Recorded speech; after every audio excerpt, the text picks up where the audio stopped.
Insha Allah. In this lesson, we are studying the meaning and the message of Insha Allah. if Allah wills. Let's start by looking at word by word meaning. In If, sha'a wills, Allah. Allah. If Allah wills. A closer look at the text so we can learn its meaning and message. We only have 3 words here, and I'm sure most of you probably know the meaning of these words, either collectively or individually. But let's go through them, inshallah, so we can develop our vocabulary, understanding, and also the deeper meanings. Now, the first word is in. In this case, we're going to translate as if. And it's a very important word because it is used in the Quran 697 times. So very important for you to learn. If you recall in the previous series, I had shared with you a learning tip, how to recall words that look almost identical to us. For example, on the screen, I shared this with you before.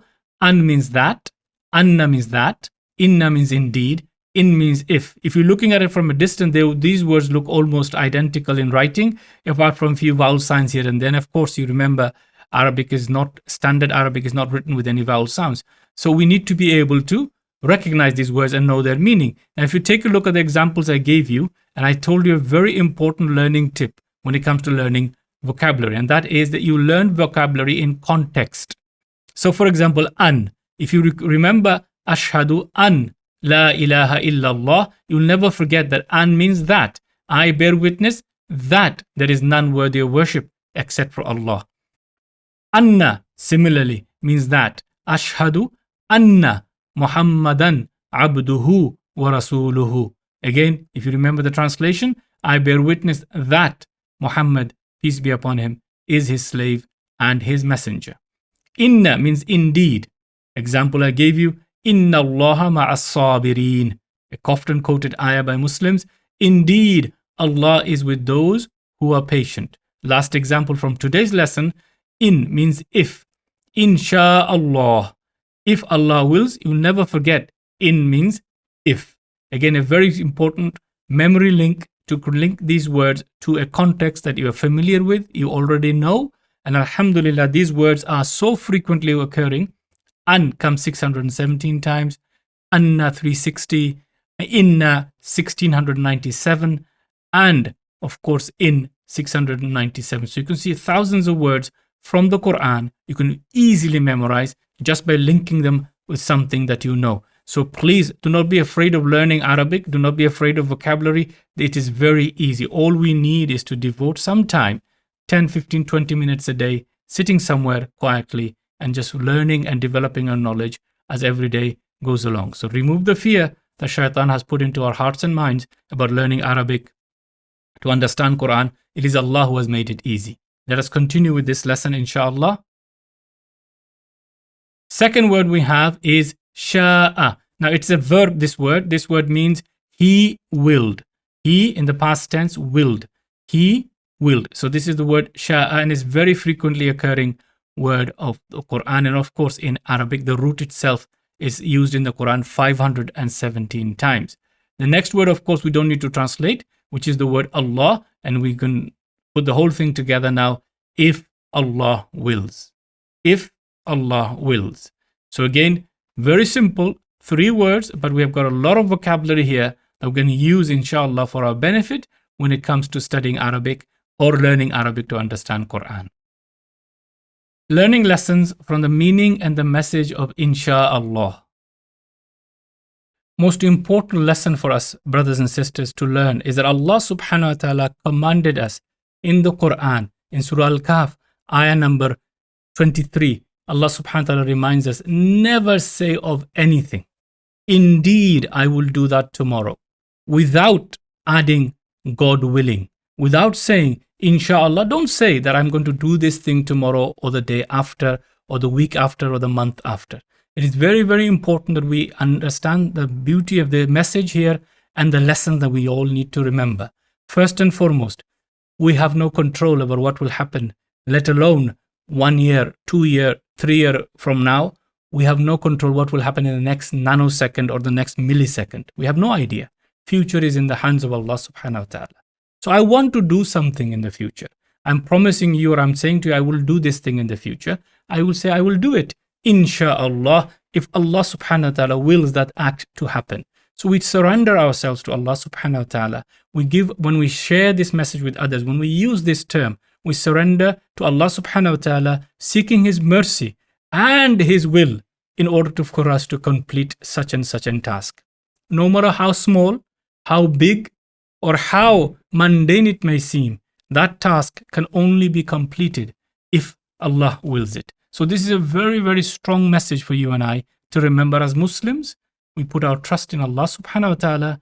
We do not put our trust in the material things that we have at our disposal, neither in my wealth, nor in my strength, nor in my intellect, nor in anything that I possess or anybody else possesses.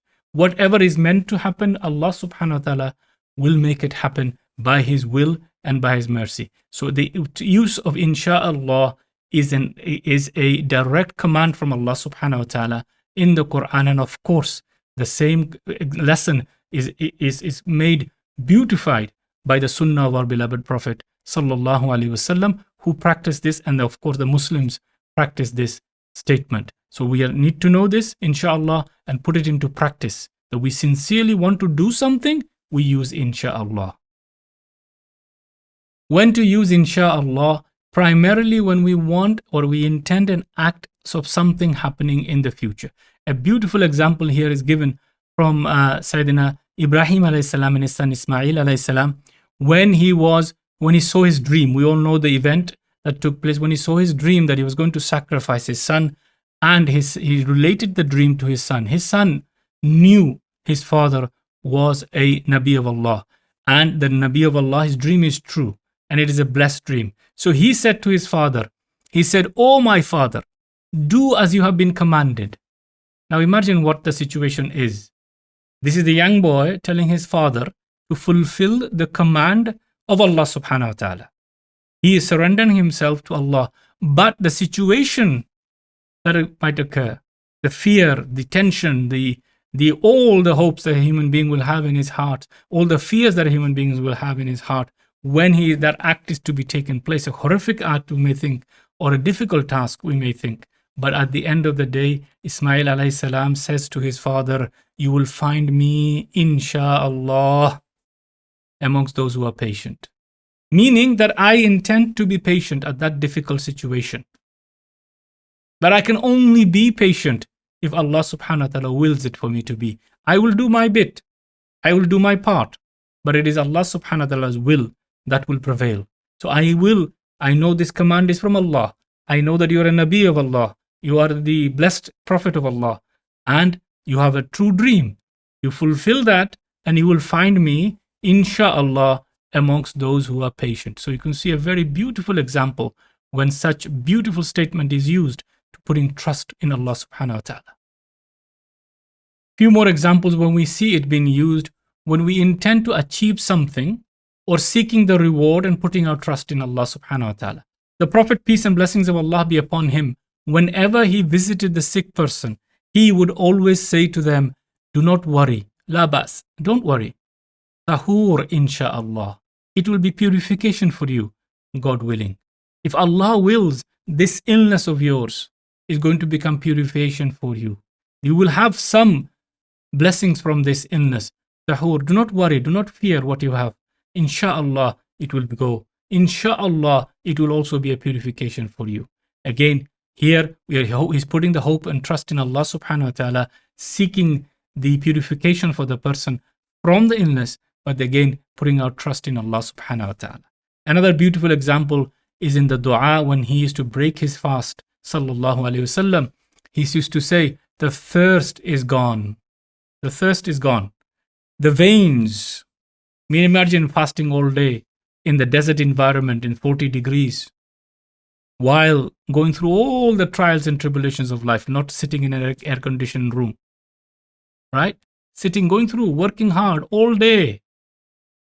And in time to break the fast, the thirst is gone, the veins have been moistened, meaning I've taken some water, something to drink. The veins are moistened. and the reward is confirmed, Insha Allah. Again, you can see a very beautiful example of how to use Insha Allah here, hoping for the reward with Allah subhanahu wa ta'ala. I've done my bit. I've done the fasting. I've went through whatever difficulties there was. Allah removed those difficulties. I've completed them. I completed my time of fasting. I am now eating maybe a piece of date or a glass of water, whatever it is. I have consumed. I put my trust in Allah that the reward is confirmed. Reward is confirmed for that fast, inshallah. Again, a beautiful examples of where we can learn lessons how to use inshallah in our daily lives.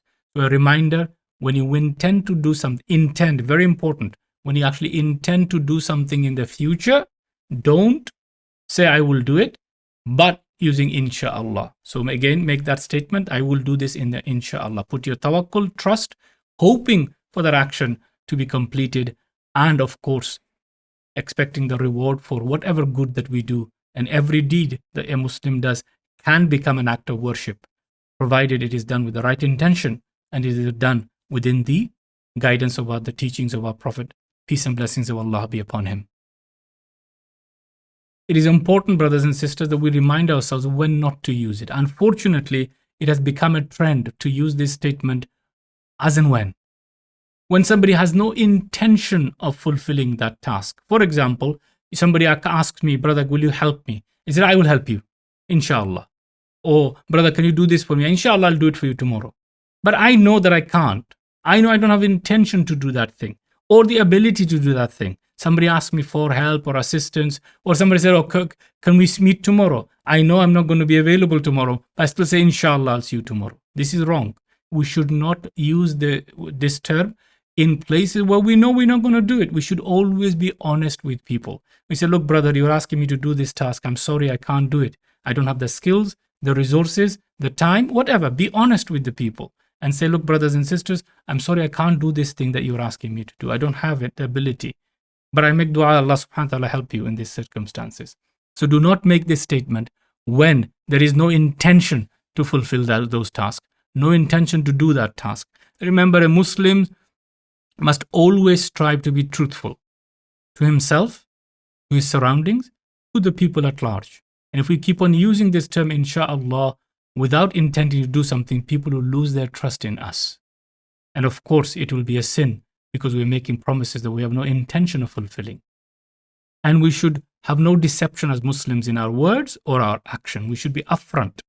People will know, okay, this brother's capabilities are this or this thing. And then whenever he says something he'll do, he does it. He does his best to fulfill it. If he cannot do something, he says no. We should always have no deception in our words, in our action, and in how we conduct with the people. We should try our level best, always striving to be truthful in our actions and, of course, in our words. The other moment not to use this is actually in our dua. When we make dua to Allah subhanahu wa ta'ala, we are not supposed to say, Insha'Allah, oh Allah, if you will, this will happen.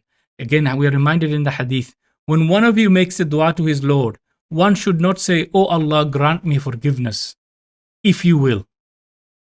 But one should beg one's Lord, meaning one should beg Allah with a will and full devotion. For there is nothing so great in the eye of Allah that He cannot grant. Subhanallah, what a beautiful message from the Prophet ﷺ.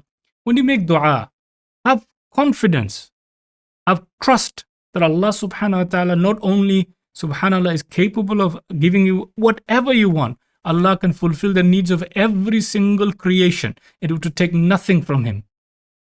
Nothing from Allah. It is nothing. So have confidence whom you are making dua to. And ask. But how should you ask? Somebody who is begging. Imagine you are going for a heart surgery operation tomorrow. What kind of dua will you make? Imagine somebody is hungry, hasn't eaten for a couple of days. What kind of dua does that person make? Seeking food. Imagine somebody is going for an exam tomorrow, and that exam is important. What kind of dua do they make? They make from their heart, begging Allah subhanahu wa ta'ala. So we don't use the term insha'Allah in our dua. As the Prophet has taught us, we have confidence and trust that Allah subhanahu wa ta'ala will give us this. And it is done through asking Allah Azza wa Jal. So a very short and brief reminder about insha'Allah, the word and its meaning. Please learn it well. and make sure that you are able to translate every single word, its meaning and its message, and take the earliest opportunity to teach someone else, because this is the highest reward thing that you can do in your life. If you teach just one person, that person practices it in their lives, and they may teach another 10. That 10 may teach 1,000. Every single person who teaches, Insha Allah, by Allah's mercy, that you will get a share in the reward without taking anything away from anyone. Because remember, Allah subhanahu wa ta'ala will fulfill the needs of everyone. So may Allah grant all of us tawfiq to learn, to study, and to teach others and benefit ourselves and those around us. May Allah bless you for watching the video. I hope and pray that you are finding these lessons of benefit. Insha Allah, I will see you in the next video. Continue to make dua and support, like and share. May Allah subhanahu wa ta'ala bless you with the very best in this world and in the hereafter. Assalamu alaikum. الذي علم بالقلم